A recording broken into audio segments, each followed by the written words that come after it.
Make some noise, yeah. Here for Russ. Look at all these beautiful people came on a school night. You know what I mean? Yo, I'm Elliot Wilson. I'm B-Dot. What's up, B-Dot? How you feeling, Elliot? I'm feeling great, man. Rap Radar Podcast, man. Yes. Thank you guys for coming out, man. Appreciate it. Live here at the Highline Ballroom. Shout out to Pete Oasis and all the good folks over here. And most importantly, thank you guys for coming out. Absolutely. How you guys feeling? Good. Feeling good. I heard we got some real Russ fans up in this place. Oh, man. Not day ones? Not day ones. We got some day one Russ fans. Day ones. I ain't go to front. I was like a day two. Yeah, we were a little late. Can we talk about that? So we've interviewed Russ before on the Rap Radar Podcast. I think that was right when What They Want was starting to really take off. Yeah, it was right? bubbling. Just bubbling. It wasn't platinum yet. Yeah. It wasn't copper. platinum. It was about bronze. It was copper. But you know, Russ is such a hustler. Like I found like old emails when I was like first starting Rap Radar where he would email me like, check out his video and da-da-da. Yeah, you fronted on Russ hard. And I fronted on him and stuff. And we had to kiss his ass and he had to come on and say. The email was like, hi, my name is Russ. I'm a 20-year-old rapper. Listen to my album. It's fire. Like. Right? So I know we're gonna get into that because I know a lot of you guys look at the business and you know he just said it himself. He's a DIY pioneer. You know, he's done it his way, and it's inspiring to you guys, the audience, inspiring to to other young artists that want to make it a game. But like I was saying, so What They Want went platinum, Losing Control went platinum. Yep. So you got 2 platinum singles. Then he puts out this album, man. There Was a Wolf. There's Really a Wolf. It's really a wolf.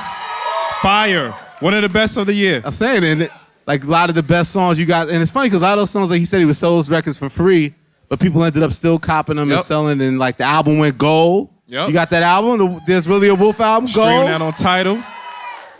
And then now this Maniac's like with Scott Storch, and he's making fucking records, and he won't Quincy stop. Jones. He's everywhere, man. He's always sparking the internet, man, but I appreciate him taking the time, man. We haven't spoke to him since he got all successful and shit. He still remembers the little people. Thanks, Russ. He was somewhat nice to us backstage, and he said he got a lot of shit to get off his chest. You know, Russ doesn't hold his tongue, man. Word.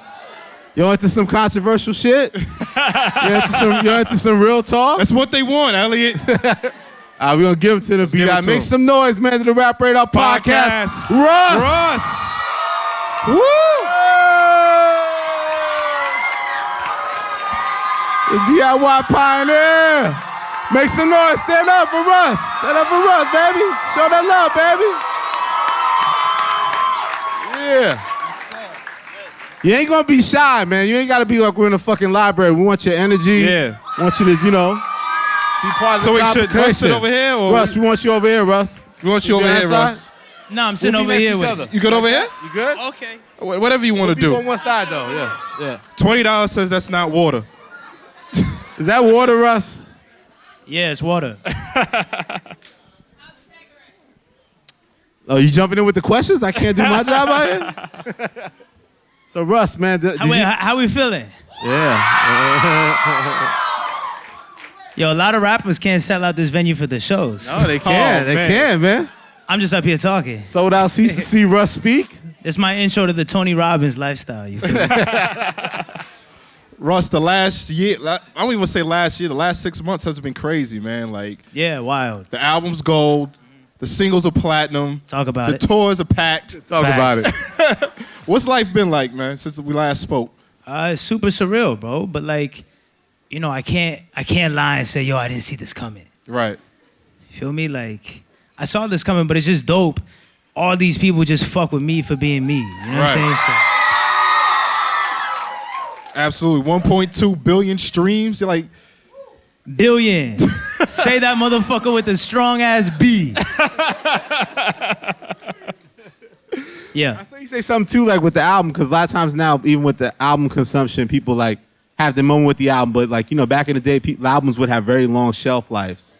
But even with like There's Really a Wolf, I saw the other day you were saying like, yo, I'm listening to my album, like I'm appreciating my album even more now. Yo, I mean, as time is going on. That's the thing. You don't know how good music is until you listen to it later on, and then it's still good. Then you're like, oh shit, this is super good. You feel me? That's how I feel about it. I feel like it's aging really nicely. Yeah. And the gold. And wait, so when you, I think you were saying when you found out the record went gold, you know, Right. this is a wonderful Wait, also, let me, achievement. hold on, to reiterate back to that point. How you know the music is timeless, right? Losing Control and What They Want went platinum 2017, right? Like, fair to say that that's when they, like, blew and went crazy. They came out in 2015. Wow. Free. You know what I'm saying? 2 years. Come on, like, that's just how you know it's about making good music. And at the end of the day, when you make good music, whether it be 2 years from now, 3 years from now, 4 years from now, they're gonna come around. Do you think the Period. industry still rewards talent? No. What? I mean, Does the industry reward talent? I mean, because you're living proof. I mean, the music is speaking for itself. You made it? Oh, I can already tell this is gonna be lit. It's gonna be lit. Well, speak about it. Let me tell you what the industry rewards. The industry rewards connections and fuck shit. That's what it rewards. Right. I mean, if it rewards talent, you feel me? Like, I would be the biggest artist in the entire fucking world. Right. But yet Stand the still. fuck up. But yet and still, Russ, you know, you've dibbled your toe into the industry pool. There's a lot of fine folks here from Columbia Records, your partners in business. Yeah. Why has it worked for you and you've been able to still maintain your authenticity to your audience, but you've still been able to power up and play this major label game in a certain sense? I mean, yes. But nah, it was leverage. You feel me? Like, why I was able to link with Columbia and still do what I'm doing, it's because I came into it with a fan base that already loved me for me and what I was doing. So there was nothing that they could tell me like, yo, you should actually probably switch. Ain't no switching shit up. You feel me? Because look how far I took it off of just me being me. No, but You know that's what I'm why saying? they got with you. That's why Right. y'all connected. But why Right. do you think it seems like it's working well for both parties? Oh, well, you're because- happy, they're happy. Like, why is the relationship working? I mean, it comes down to the music. You feel me? It comes down to the music. There's a lot of theatrics in hip hop. There's a lot of antics in hip hop where you have a lot of like fucking entertainers. You know what I'm saying? Like, there's a lot of people who have like a strong social media following and shit, but when they drop albums, no one's copying. It's Right. because, bro, the music is not fire, period. So like, with me, the music is good. And like I said, the songs that were out 2 years ago before anyone knew who the fuck I was in the industry is all we're fucking, that's all that people are listening to. Like Cherry Hill, I recorded in 2015. Losing Control, What They Want, Doing Myself, Pull the Trigger. This is 2015 shit. So the fact that it's working in 2017, it's just a testament to real fans and good music, period. But how do you not stay complacent? Because like you said, the album's gold, the singles are platinum. Yes. And you're like not content with that. You're still releasing these I'm a loosies. psychopath, bro. I'm a psychopath. I mean, honestly, I'm obsessed with like, people think it's like, it's about being competitive with other people. It's really not. Like, there's that element to it, but it's more like, yo, I gotta one-up myself every time. And it's like, you know, it's really not healthy because it's an insatiable desire to like quench. Right. Because I'm always like, nah, but I can be better, but I can be better. You know what I'm saying? There's a really fine line. Like, I'm 25. I haven't figured out how to be content without feeling like I'm sleeping right next to complacency. You feel me? So I'd rather not even be content. I'd rather just be like, you know what? Yeah, the albums go, singles are platinum. Fuck that. You know what I'm saying? I want more. Right. So, yeah. How do we get to fuck that? Scott Storch. That's, What we doing, Scott Storch? that Because shit you is don't play crazy. well with others. You don't. We know that Russ produces, writes, arranges, mixes, masters, and engineers Big old We need that on a facts. t-shirt. all his music. But you obviously had great respect for Scott Storch. So talk us to how did that happen that you really connect with Scott Yeah. Storch and go into the lab and knock out all these records. And I heard you knocked out 5 records. Right. Yeah. I mean, the misconception is like Russ doesn't fuck with anyone. Which is like, nah, number one, I didn't know anyone, so I had to learn how to do it myself. Number two, a lot of people are whack. So I don't fuck with a lot of people. I'm not falling for the hype that, oh, nah, but you don't fuck with him. Nah, neither do you after 6 months from now. So shut up. Stop asking me. You feel me? Like, period. But Scott Storch is a legend. Right. And it was like one of the reasons why I started making beats. So I was like, wait, what? It came in a fucking email to the management email. And we're thinking like, this is fucking fake. Because it was like, yo, Scott wants to get into the studio with Russ. And we're like, what? Is it like in an email? Like, nah. There's no chance.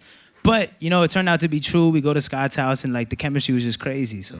And he produced the Wife You Up record. Yeah, he did Wife You Up. All right. And how'd you get John Mayer?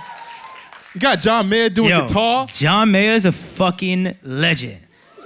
Period. Also, the way John Mayer's brain works is crazy. Like, that's a real life genius. Nah, I've never met him. The thing is, right, how it all happened was like, it's like some real hilarious, not hilarious, but it's very like modern day link up scenario. He liked to tweet on Twitter, right? I was like, done deal. It's a wrap. But so then he follows whatever. So then I'm like, yo, I'm obviously about to send a DM to John Mayer to be like, Continuum is the greatest album ever. Right. You feel me? So like we connected there and then, you know, whatever, we're texting. But he's actually been like a really, you know, not that he took on that role and whatever, but to me, like a mentor, like a lot of really great advice. But yeah, we had the Wife You Up song and I'm sitting there and I'm like, yo. Now, once again, I didn't produce it. And how I feel when like I produce shit, I would be so pissed if someone like takes a song I produced for them and just like gets someone to do something on it without asking, right? But I'm so used to like, it's my shit, whatever. Right. Like, I didn't really think twice. But I'm sitting there listening to Wife You Up back, and I'm like, yo, it needs some guitar. And I'm like, I mean, I play guitar, whatever. I did the guitar on Cherry Hill. Low-key. Nah, but I'm sitting there, I'm like, yo, it needs guitar. Right. You feel me? I'm like, who do I know that plays guitar? I'm like, yo, you know what? Fuck it. Let me ask John Mayer. I was like, you don't get what the fuck you don't ask for, period. That's how it works in life. So I was like, yo, you know what? Fuck it. The worst he's going to say is no. Right. So I texted him and I was like, yo, you want to play guitar on this song? Instantly, like within 30 minutes, bro, sends me the fucking shit. Wow. Within 30 minutes. Seriously. I was like, we were sitting in the studio in the basement, like, me and all my homies were like, yo, the fuck? We're listening back to John Mayer's guitar right now? Wow. This is crazy. So this is the version that Dr. Dre heard? Yes. Oh, wow. What a sentence. What a sentence. That's Speak about that. You said Dre gave it the cosign. Dre likes that joint. So life has been really, really wild. Really wild. So I'm sitting at home. This is probably 5 days ago, some shit like that. And I'm sitting there like I'm talking to my mom. I think I was talking to her about, you know, we just always be reflecting on everything that's happening, whatever. And then like I see my phone ringing, it's Scott Storch. And I don't care how many times I kicked it with Scott Storch or whatever, like you can never get jaded to seeing that shit pop up. Right. And if you do, you need to fucking check yourself. You know what I'm saying? That's a lot of people's problem though. They get super, super jaded with their own success. People forget how bad they wanted to live the life that they're currently living. You feel me? It's like, wake the fuck up, bro. This is what the fuck you asked for. Right. So I see him calling. I'm like, yo, this is fucking crazy. Okay. Hold up, Mom. Hold on, Mom. No. I do want sauce for dinner, but just hold on. Nah, but anyway, so I pick up the phone. He's like, yo, it's good. How's everything going? I was like, great. He's like, yo, so I played Dr. Dre the music. Now, to like Tarantino it, I saw a picture of like Scott Storch, Steve Lobel, and Dre in the studio on Instagram. So naturally in my head, I'm thinking like, all right, he had to have played him the shit. Right. But I wasn't about to hit him up and be like, yo, so like, how'd that go? You know what I'm saying? So I was like, you know what, whatever, I'm gonna wait. So he calls me, he's like, yo, I played him the music. He was like, he went fucking ballistic for Wife You Up. He stood up, he went fucking crazy, and he was like, this is the best shit I've heard. Wow. Give it up. Now, how I said earlier, Scott Storch is one of the reasons why I started making beats. Dr. Dre is the other one. So those two are why I started making beats. So, you know, it's a crazy thing because I started realizing, right? There might be new rappers or new people or whatever that don't fuck with me, don't respect me, but it's like, it's cool because 11 times out of 10, the feelings are probably mutual. You know what I'm saying? 11 out of 10. Like, I don't fuck with y'all. Right. You know what I'm saying? So like, I didn't listen to you growing up. I don't respect your music. I don't fuck with you at all. So I don't really give a fuck. But all the legends who I fucking respected, John Mayer, Scott Storch, Dr. Dre. I'm out in New York right now because Swiss Beats said, let's get in the studio. You feel me? Showtime. So why are you so open now? You make your own beats, man. What are you doing? You just get into rapper mode? Like, what is it like? Nah, I'm just on some like, because it came from a point of survival. It came from a point of I know no one. So I have to fucking. Well, what is it like making that adjustment where you're so used to being the board and doing everything yourself? It's super fun, bro. it's super fun. It's like I just show up. You feel me? Right. And because I have faith, the whole thing is about being able to trust people's taste. You know what I'm saying? When you can trust someone's taste, you don't have to micromanage like, man, I hope he plays a fire beat. It's like, bro, it's Scott Storch. It's gonna be fire. Right. You know what I'm saying? So it's dope. I just go in and like let legends do them, and then, you know, I play my role. I want to speak about another legend though. You went to Quincy Jones's house, the guy that made Thriller. Like That also came through the email. That was super weird. Yo, what's your email, Russ?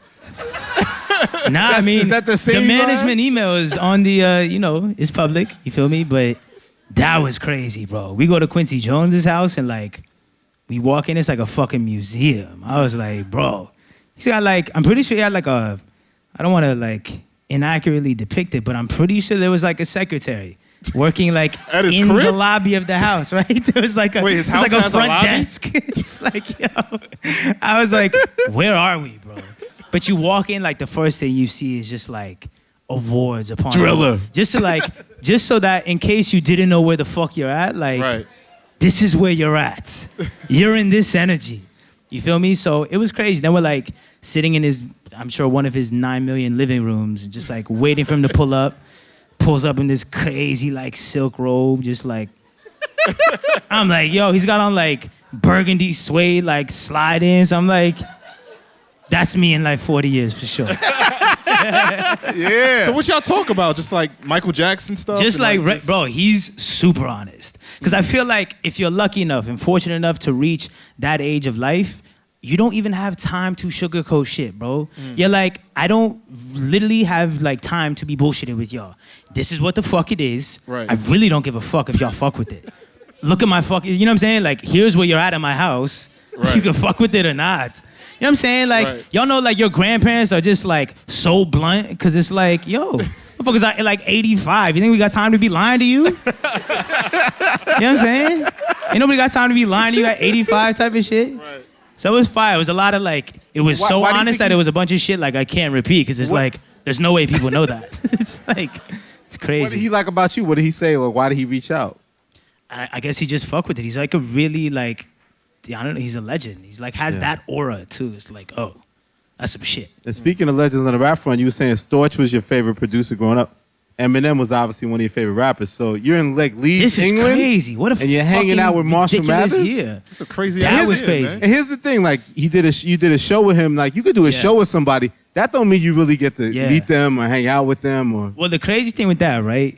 Because the Glasgow show that we did, it was like an Eminem show. So it wasn't like it was a festival. It was like an Eminem show.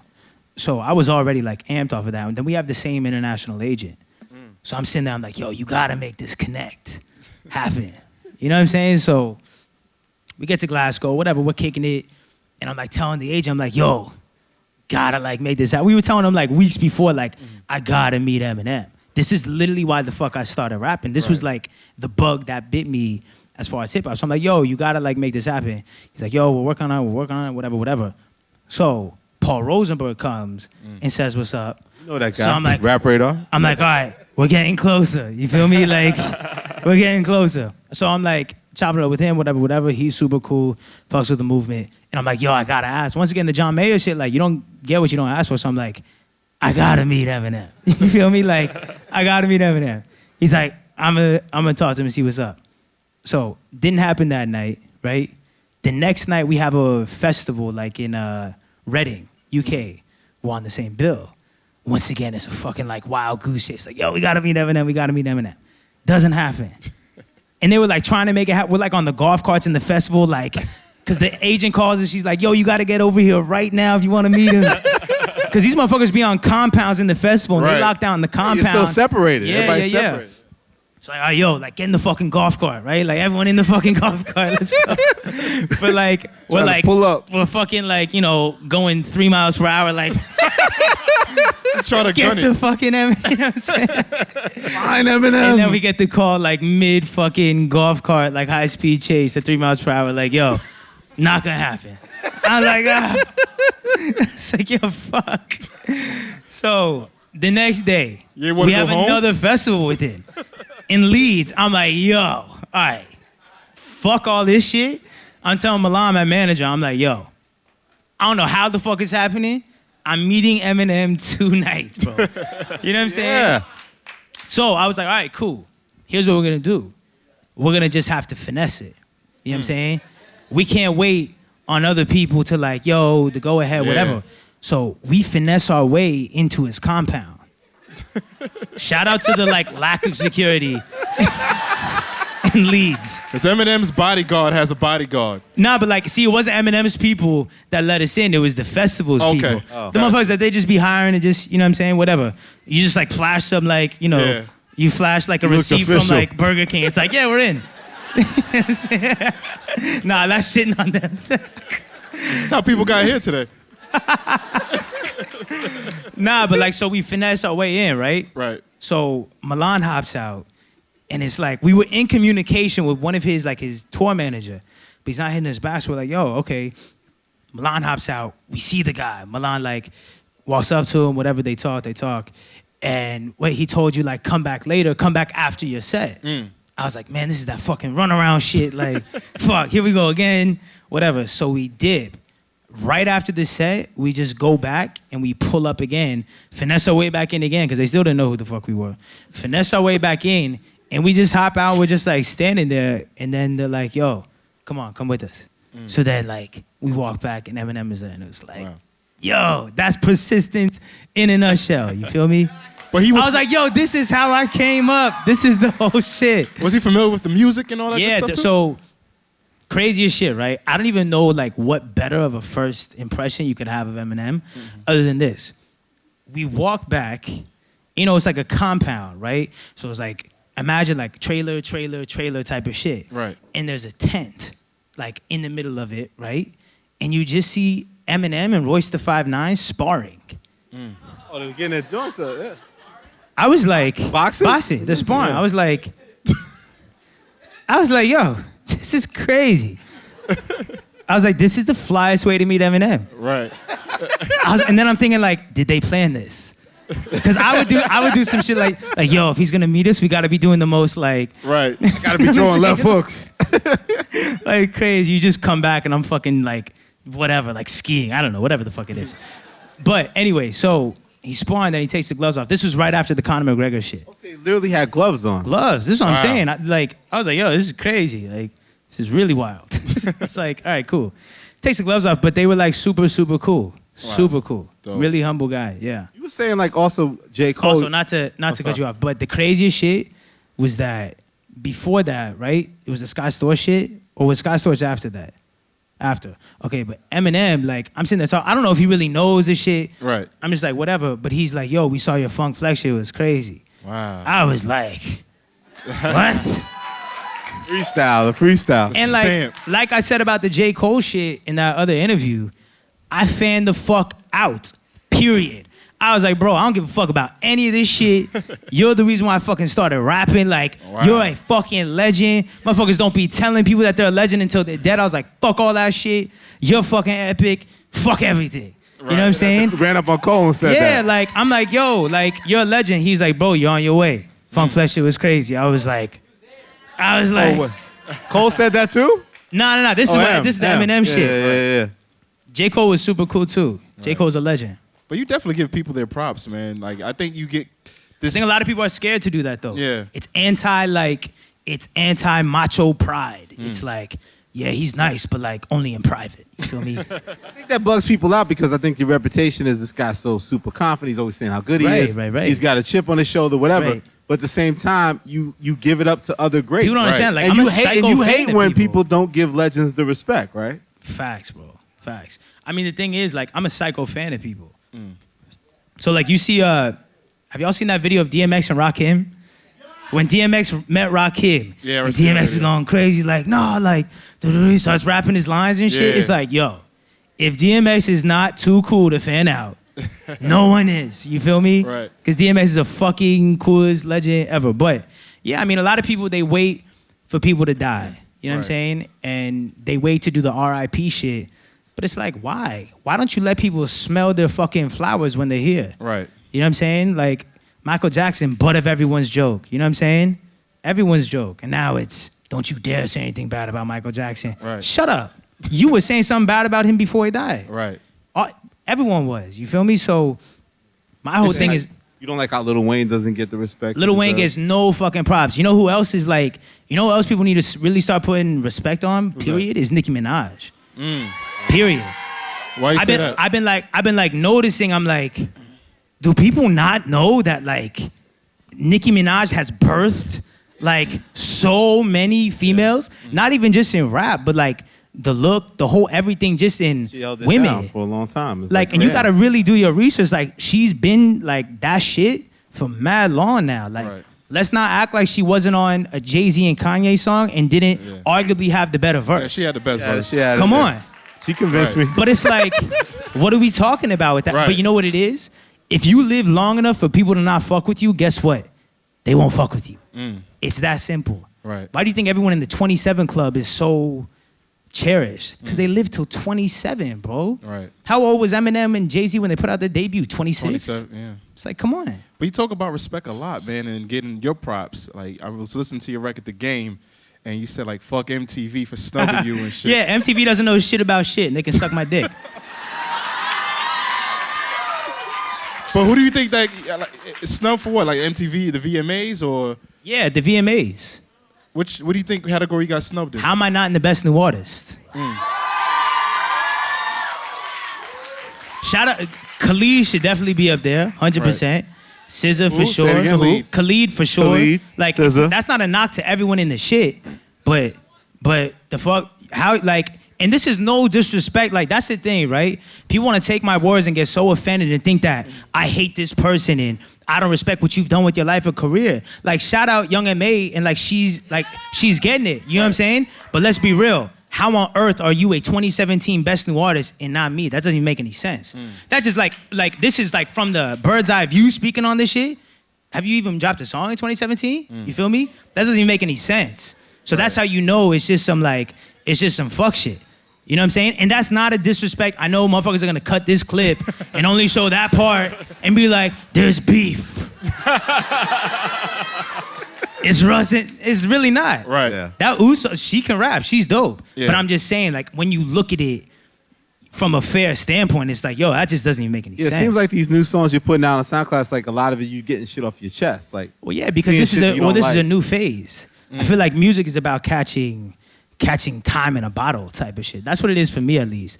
Where it's like all my shit is kind of a time machine. It's like, yo, I want to listen to, like, I make it for therapeutic reasons. I make it so that I can listen to it and be like, damn, I remember exactly where I was back then. This is the phase that I was at. Right. So, you know, this new phase is like, it's being on, it's having a bunch of fans, it's doing all this, but it's also this kind of like thing that you recognize getting snubbed, and it's like, it can only happen so many blatant times before you naturally are like, yo, something's a little like fishy with this shit. You know what I'm saying? Like, but on the record, period. Falling 2, you said that you miss like being back in the basement at times. Like, Yeah, but that's, you know, that's an honest emotion. That's an honest emotion for sure. But, you know, you miss kind of what it is. You don't necessarily miss being in the basement, being broke, not being on. I think what I kind of miss, if I like really dive into that line, what I probably miss is the feeling of being in your own corner of the world and like just going fucking hard and no one bothering you about shit and you're doing your shit, and before anyone could cast their own ignorant dumbass perceptions on you. You know what I'm saying? Where it was just about the music. Like, people didn't know enough about me to judge me off of anything but the music back then. It was just, yo, is your song fire? Right. Now, once you get more visible, they start judging you off of like, yeah, but I don't like his curly hair and shit. Like, yeah, like they be coming at you for everything but the music. But like, you know, it is what it is. That comes with the territory. It is what it is. Right. But that was just being honest and reflecting. But you know, we're living a beautiful life, bro. I wouldn't change anything at all. Controversy, Russ. Yes. You and the controversy creates cash. This everyday struggle appearance with Complex. Yeah. You touched on it in one of the records too. Like, what's your take on that? Like, why did that become such a big deal, and why did you address it in the song? What was that song again? Think Twice. Think Twice. It wasn't really addressing anyone. It was addressing Joe Budden. It wasn't addressing everyday struggle. The thing with everyday struggle, right? We'll get to him in a second. The thing with everyday struggle was that, when they called, and their people can attest to it or not, whatever. But before we were going up there, I was like, yo, I want Joe to be there because that's the Charlemagne. That's the shit of the shit. So I was like, yeah, I want to have a conversation with him. That shit would be hilarious. Like, I fuck with Joe, whatever. So we go up there. Like, keep in mind, I was up the whole, the internet lacks context, right? I was up the whole night. I was at some fashion show, kids fashion show. Shout out to Ronnie.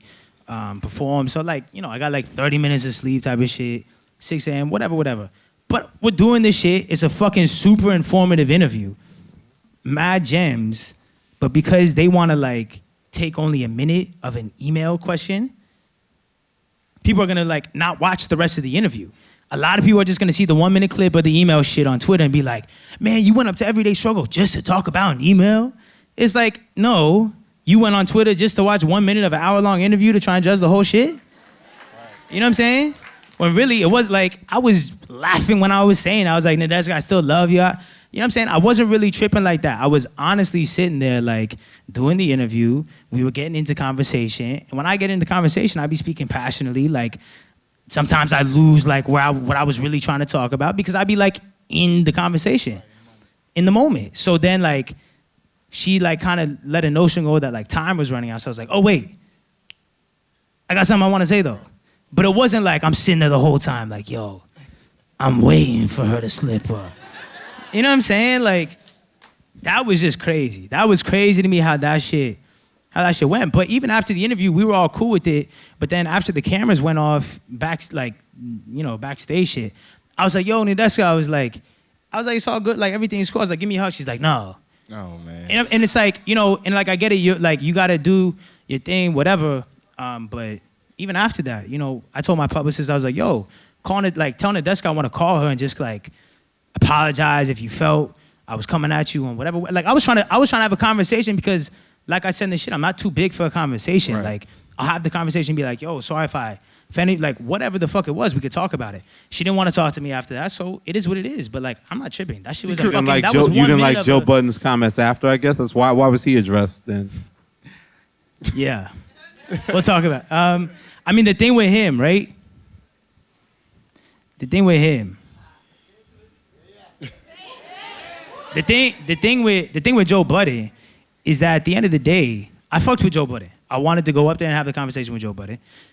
But you're obviously going to go up there and defend your co-host. You know what I'm saying? 100%.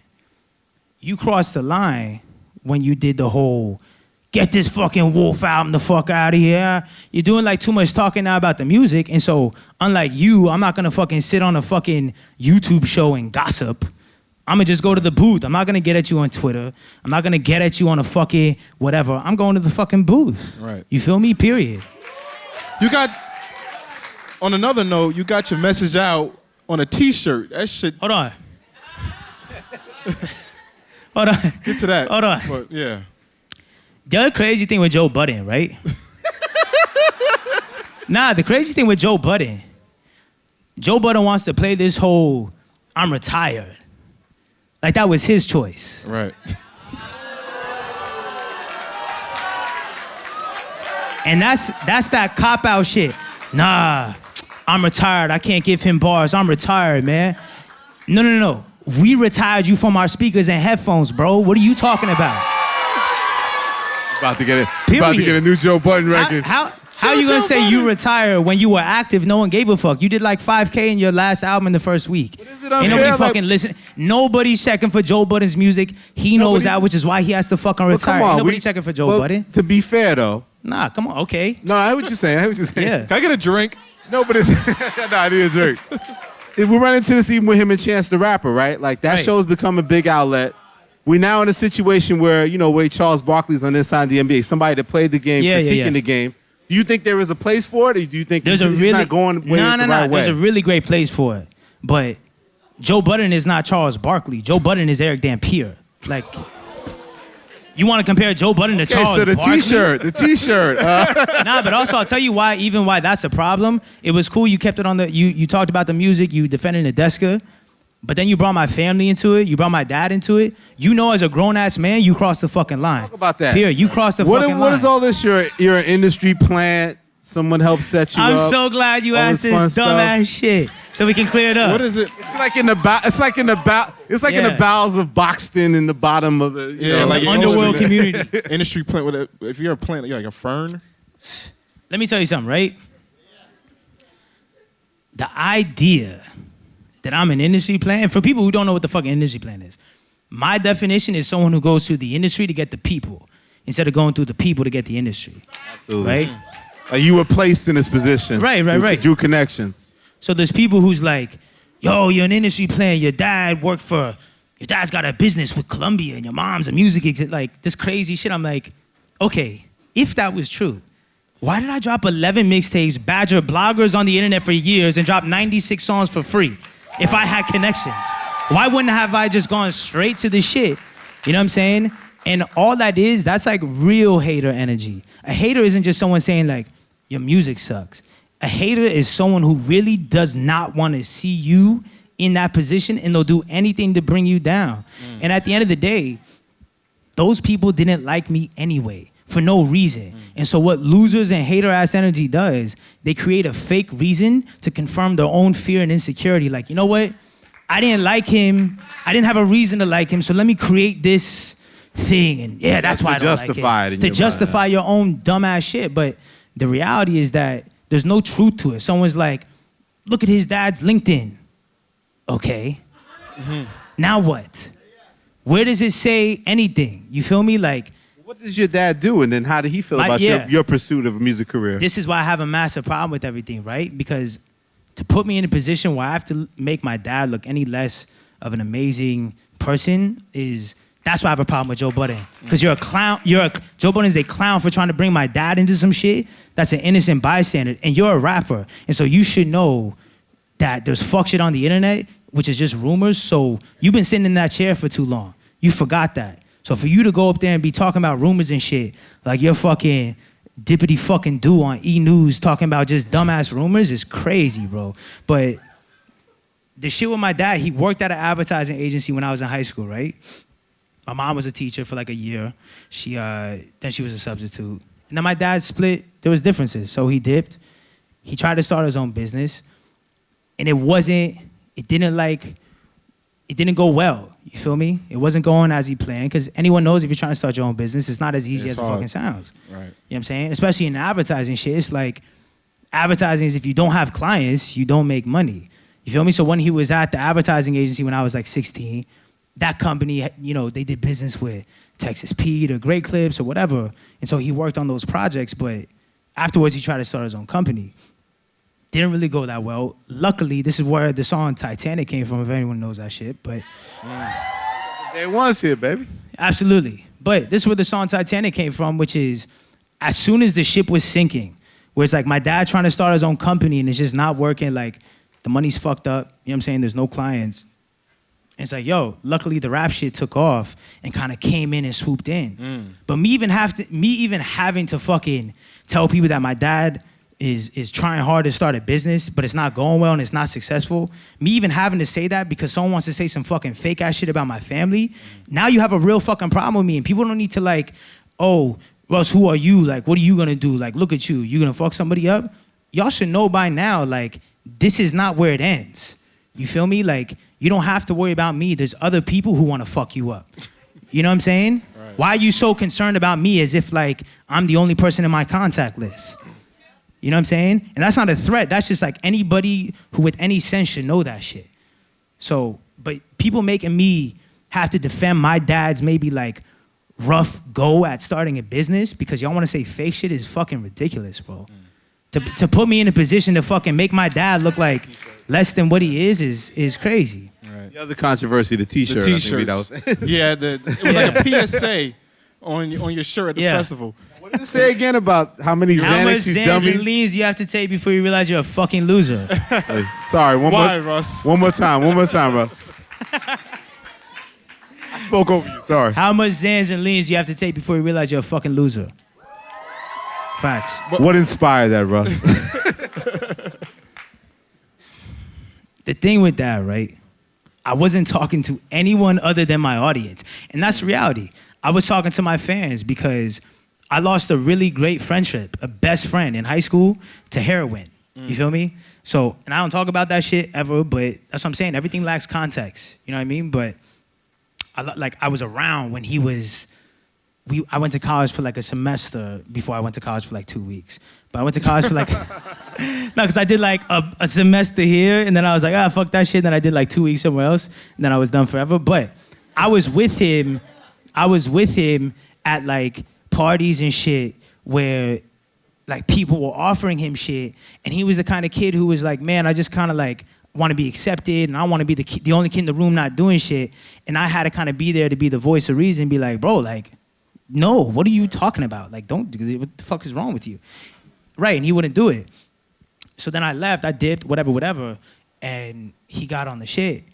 And so I was talking to the kids who look at me and value my opinion and you know, are influenced by my, you know, choices or whatever the fuck it is, who are looking at me like, yo, if he says that this shit is whack, I'm gonna listen to it differently, be like, you know what, maybe it is whack. That's what I'm talking to. I'm talking to the 16, 17-year-old kids in high school, or the kids in college who maybe think that doing Xanax and lean is how you get the girl, or like, I'm in college, I'm new, I'm experimenting in my experimental phase, and I don't wanna be the loser at the party, I'm trying to join this frat, or whatever the fuck it is. Like, you thinking that shit is cool. I'm talking to y'all because when y'all go to do that shit or you're tempted to do it, maybe in the back of your head, you're like, man, that's some loser shit though.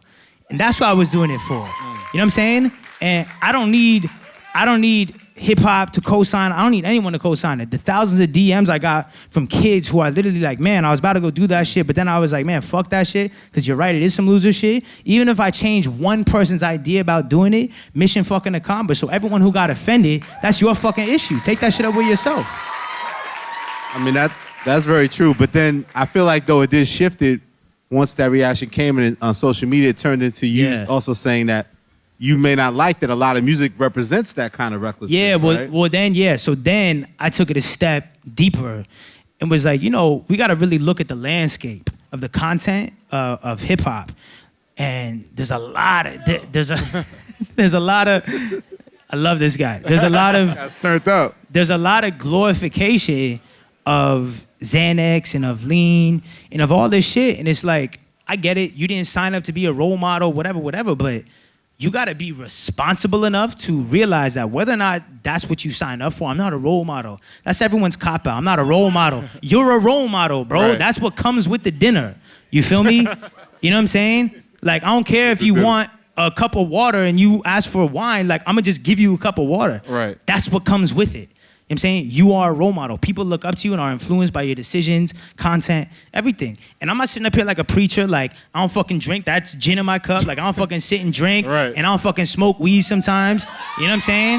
Right. But it's like, at the same time, that's the fucking truth. But the thing that this society does, right? If you don't like the messenger and respect the messenger, they vilify the truth. You know what I'm saying? If you don't like or respect the messenger, they're gonna vilify the message. Meaning that everything that I said is obvious.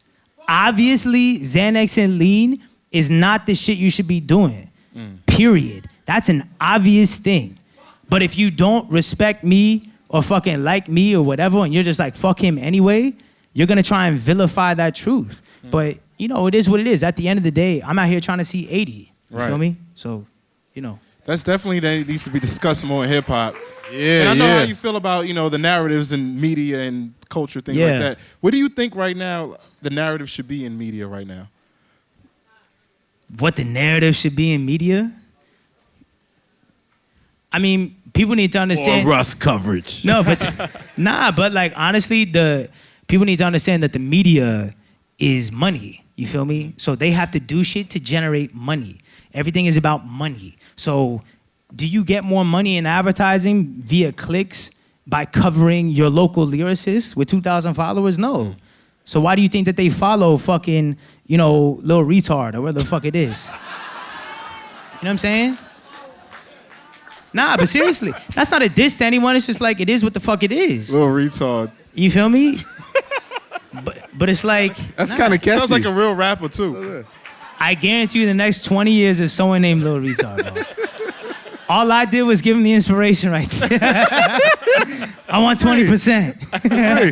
But seriously, like, it's about money. So, you know, I used to get frustrated. Yo, why don't the blogs cover me and shit? It's because the blogs are not covering who is dope or who is this. The blogs are only gonna cover people. It's a symbiotic relationship. It's a, what can I get from you and what can you get from me? When I had 2,000 followers, what I can get from you is way more than what you're gonna get from me. You know what I'm saying? So that's what it runs off of. You feel me? People don't start fucking with you until there's something to gain from it. Yeah. And that's the reality. I mean, but that's business, that's capitalism, that's what the fuck it is. Welcome to America. Speaking of business, there was another thing you had did online where I think you had saw an article about streaming. And artists were saying that there was a bad, artists were saying that streaming wasn't that great. Shout out, this is for TIDAL. But he was basically breaking down how streaming is good, and you were sort of basically breaking down what TuneCore is and your journey. Can you explain? Because there's a lot of aspiring artists going to watch this. Yeah. Like, what was that? The thing, when you read these articles about streaming nightmares, like so-and-so had 1 billion streams and only made $99, or like crazy shit like that, it's like, once again, it lacks context. Why don't you talk about why they're only getting $99? Or whatever the fuck they're getting. It's not because streaming, there's no money in it. It's because the deal that they're in. You can't just ignore that. You know what I'm saying? Because I read those articles and I look at my numbers on TuneCore and I'm like, no, that's not right. Right. I feel great. You know what I'm saying? But that's because there's no middleman there. You feel me? And it's like, you know, you gotta just look at the deals that people are doing. And people are like, yo, well, how did you know about TuneCore? Well, when we were 17 making songs, we typed in on Google how to put your song on iTunes. Right. Which to me, if you're dead ass for real about getting into any craft and you don't do any sort of 3.5-minute research on Google, you really don't want it that bad.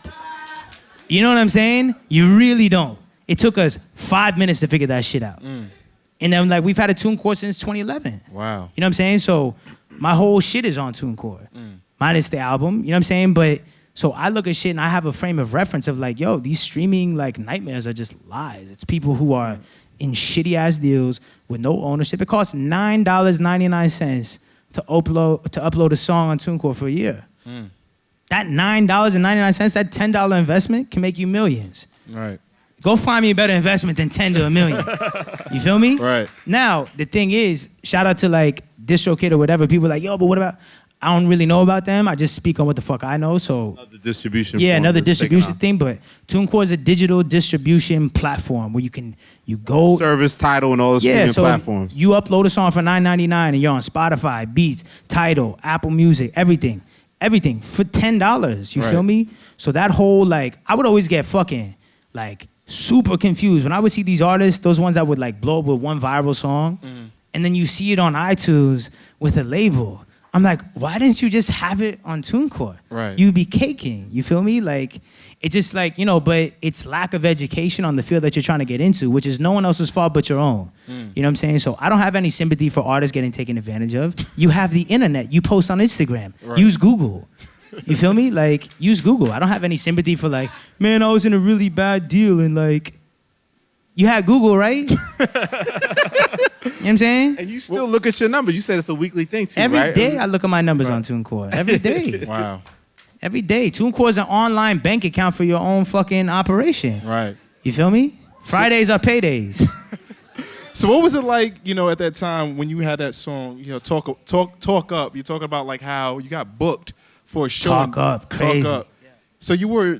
This is before SoundCloud, before Columbia, before Cara Lewis. It was on SoundCloud. I know what you're saying, though. Yeah, but I'm saying is that you got booked for a show overseas in Europe. Like, how did Facebook. So, listen, from the get-go, I've been fucking hustling, right? Period.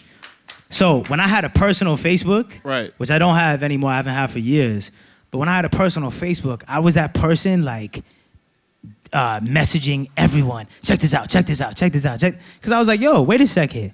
All this whole Facebook shit is about is having mad, like, friends and getting them to fuck with you. It's like, none of us are actually friends. I don't really give a fuck about that. Right. I was like, I'm going to just add everyone I can, and I'm going to add everyone who has other mad friends.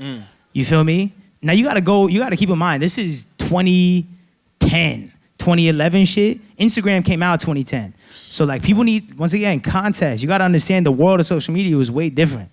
But I would be on my personal Facebook, like, sending everyone this shit, whatever. Belgium, this kid in Belgium sent me his shit, this artist, for me to listen to. I listened to him like, yo, this is fire. He's rapping in Flemish. I have no idea what the fuck he's saying. It was fire though. I had no idea, but like I move off of Sonics though. I was like, yo, this just sounds good. So I was like, fuck it, this is fresh. He's like, yo, let's do a song. I was like, cool. So we do a song. It goes crazy in Belgium. Now when I say crazy in Belgium, it's probably like 2,000 kids are like, yo, it's crazy. But back then, it's like, I'm on Facebook and I'm getting like, you know, whatever the fucking likes were on posts or something. I'm like, yo, I'm lit in Belgium. Got 100 likes on my post, type of shit, whatever. But, so that happened, and then naturally, more and more Belgian kids started hitting me up. So they set up a show for me. The kid's manager set up a show for me, and Boogis, my homie, was starting, in case y'all don't know, me and Boogis started this diamond shit at 17, mastermind in full effect. Yeah, he in the building, right? Absolutely. Boogis is right here. What's up? You feel me? Make some noise for Beauties. This Boogis right here. And let me tell y'all something. Boogis is next too. Y'all thought you had a problem with me? Wait till both of us are on. Anyway, so Boogis was talking with fans in Paris, right? Once again, via Facebook, just personal Facebook. Like, you spamming people on Facebook. Like, people just, you know, 2 kids being like, yeah, I like your shit. You know what I'm saying? But then it, you know, it spreads to 20 kids, 30 kids. So we go out there and like, you know, it was crazy, bro. I never even left the country before. Wow. You know what I'm saying? And we get to Belgium and, you know, we go to the venue. I'm not fucking thinking shit, bro. I'm thinking like 10 kids are showing up. Like, and then the promoter, we show up, the promoter's like, I still have it on my Instagram. That's what I'm saying. Like, that industry plan shit is crazy. Like, the come up is documented. Right. Step by step. You feel me? Like, you can go back to 2014 old tweets and watch me get no retweets on mixtapes, and then 2, and then 3, and then 5, and then a song gets 10, and then the next one, like, the come up is documented. So anyone saying that industry plan shit is an ignorant hater, and they're a clown, and they're losers, and they vibrate at a very low level of frequency. What do you say, your second wavelength? They're not in your... Yeah, it's pathetic. It's pathetic. It's pathetic. Those people aren't gonna win, not because they're broke in pockets, their mind is so poor. It's so poor, bro. Their mind is disgusting. They can't win. But anyway, so I'm in Belgium. The promoter's like, yo, it's sold out. I was like, what? Sold out. Now it's only 300 kids, but 300, bro, I had 1,000 followers. Wow. So 1,000 followers to sell at 300 kids in Belgium. I'm like, y'all gotta be fucking kidding. Like, I'm thinking I'm the fucking man. Like, where's the girl with the fucking flowers in Lee? Hold on. I need the grapes. Nah, but like, I'm thinking I'm fucking lit. But I was just kind of like, I'm like, it's surreal to me. But so we do the show. It's fucking crazy. Once again, all this shit is on my Instagram. You just got to scroll down further. But yeah, it was crazy. Is that when Cara Lewis, who was like a big time? Cara Lewis. I didn't link with Cara Lewis till September 1st, 2015. Oh, wow. I remember all the days because I write them down in my notes like a psychopath. Wow. Yeah. About that, she's a legendary person. So like, how did that? That's another one of those like Eminem, Scott Storch figures where I was kind of like, yo, before I even knew what the fuck you look like, I need Cara Lewis, just from like Tupac's and Eminem. And Rakim, yeah, like come on, anyone. That goes back to the research shit. You feel me? Like if you're trying to get into the music business and you don't know who the fuck Cara Lewis is, I question if you're really trying to get into the music business. Right. So I'm like, all right, I need Cara Lewis, cool. So my current manager, Milan, hit me up in an email. This is probably February 2015, right? I'm like, all right, cool. This is when you're like, you know, it's not really happening, but you're fielding little things coming into your email. So, all right, cool. Like, what's up? He's like, yeah, I want to like, you know, I want to work with you. I want to like bring you to, he's from Canada. He's like, I want to bring you to Canada. I was like, all right, cool. So flies me to Canada. We kick it. And that first time we met, actually, where's Milan? Oh, he's out gaffling somewhere? Okay. That first time we met is when he took me to the studio in Toronto. I'd never even been to Toronto before, I don't think. Yeah, I hadn't. First time we ever met, I Want to Go Down With You on the album. So, like, I kind of took that as, like, a sign, like, I don't just make music around people. Usually it's just me and myself or me and Boogis. That's it. So if I can meet a stranger and just, like, still be kind of in that space of energy where it's just, like, you just feel great still. You know what I'm saying? I was like, oh, it's got to be a sign. But anyway, so I didn't want to go down with you the first time I met him in 2015. I come back, and all I'm telling him is, bro, I'm not speaking to you till you give me Cara Lewis. Wow. That's all I kept telling him. It's challenge. You want to be in business I with was like, me? bro, you want to fuck with me? Give me Cara Lewis. Period. Period. Now, here's how the universe is fucking crazy. Me and him had like a falling out. And it wasn't really me and him. It was like me and his partner kind of had like a disagreement. We're like, all right, we weren't really fucking with each other like that anyway. It hasn't been that long. Yeah, it wasn't official, so it wasn't really a thing. It was like, all right, well, bye. You know what I'm saying? So it's 2015, and it's September. It's fucking September 1st. Another, this independent label at the time, Cinematic, Johnny Shipes, was trying to fuck with me. So they're flying me up to New York, right? And now the Johnny Shipes, because people are going to be like, well, how do you just know Johnny Shipes? Kid Super, who I recorded a bunch of shit at, who y'all know. Kid Super be in the mix of New York. He knew someone who fucks with someone. Dominoes fall. Whatever. So he's flying me up to New York. I got a layover in Charlotte, right? So I'm sitting there in Charlotte, and Milan calls me. Now, I haven't talked to Milan in months. Milan calls me, and he has no idea my movements or whatever, that I'm on the way to New York. Move. And he's like, yo, I got you Cara Lewis. And I was like, yeah, but we got to talk about like the disagreement and the shit that, he's like, yeah, I get it. I got you Cara Lewis. Wow. I was like, when?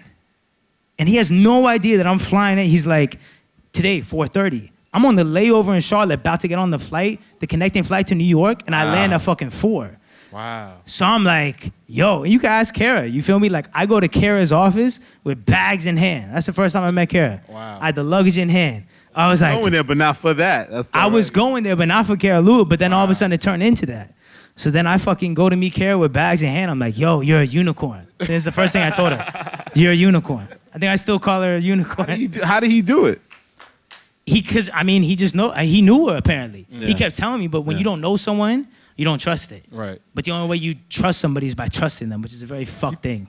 But yeah, I mean, I get to the office and she was just like, she was her. She was like, yeah, let's start working on shit. But when you don't have fans like that, when you can't sell tickets, you can have the greatest booking agent in the world. You're gonna do no shows. Why? Because there's no money with you. There's no tickets. You can't sell tickets. So from September until fucking May, I was just sitting there like, please, like, send me on a tour. Like, I'll open for her. I'll open for this, whatever. And she was like, it's just not time yet. But you talk about, like, on this record, the journey. You said, like, your bucket list is ever changing, right? Facts. So where's it at now? It feels like you're doing everything. A lot of things off this year, Russ. My bucket list is still, like, the number one shit is get my mom a beach house, which we're in the process. She's shopping. Yeah. Shout out to moms. Yeah. I mean, that's the beautiful thing about keeping, like, family close and friends close and shit is that, everyone around me I've just known, like, for mad long. Like, me and Boogus, like I said, the mastermind since 17. Like, I moved to Georgia when I was 12. Boogus was my first friend in Georgia. Feel me? Right. Like, me and Boogus have been fucking pissing people off for years, bro. A decade.